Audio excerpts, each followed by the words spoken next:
The influence of the NBA extends to many corners of the world.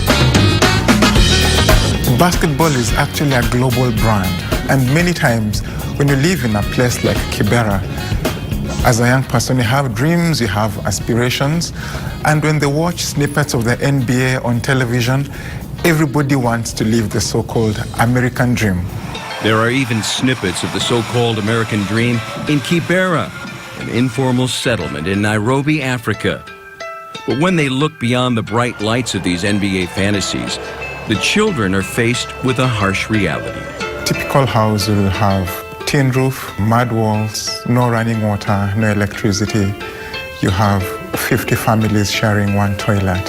In a nutshell, nobody wants to live in Kibera. But people do, by unmeasurable numbers.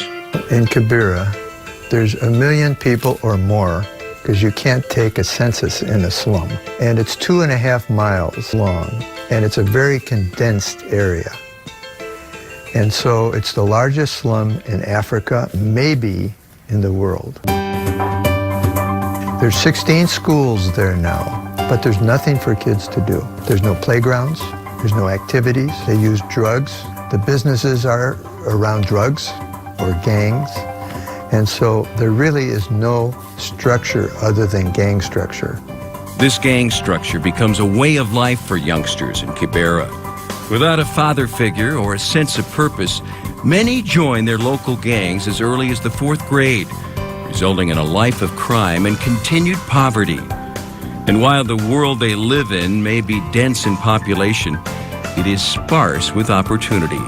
They are exposed to no other option and encounter no other plan to break this tragic cycle. Until now.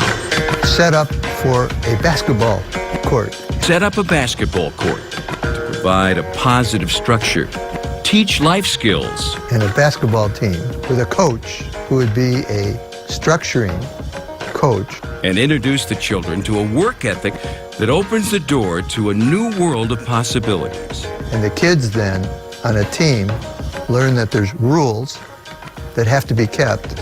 Art Erickson. She found out that there was no athletics in the neighborhood. And Kibera native Kanute Waswa. Helping them to see and have a vision. Are just two of the many members involved in an organization called Highway of Hope Sports. Over the next 2 years, through a vision entitled Hoop Dreams, they aim to build 16 basketball courts in a league headquarters in Kibera. The headquarters will serve as a training facility for the coaches who mentor the teams in the league associated with 16 local schools. They have the first court completed. To you and I, it may look like the typical set of hoops in a playground setting. But to this community, it stands as a symbol of hope and opportunity for a better life. A year ago, behind me was a big hole. All we had was hope. When they came, started digging, we thought, okay, this is another promise. This is just another guy coming to make a silly promise to the people of Kibera, just lie to us again, give us false hope, and then disappear. When we started seeing the court being built, we saw things started being done in a professional manner. Then we started getting hope in what was going to be done. And to be honest, for the first time in many years that I've lived in this world, I've seen somebody make a promise to a community and actually fulfill it.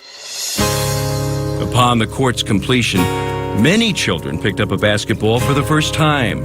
Others finally had an outlet to give their once impossible dreams future potential. A simple ball and hoop opened their eyes to a world beyond poverty and gave them a new sense of self. Students went from a slum to a slam dunk. I think it's my career because I like playing basketball too much. If I play basketball in Kibera, it doesn't mean that I'm nobody, I'm somebody in life. There's skills in kids that they never knew they had. And as they develop those skills, spending time on it, they begin to see things happening in their lives that no other place in the slum helps them to do that.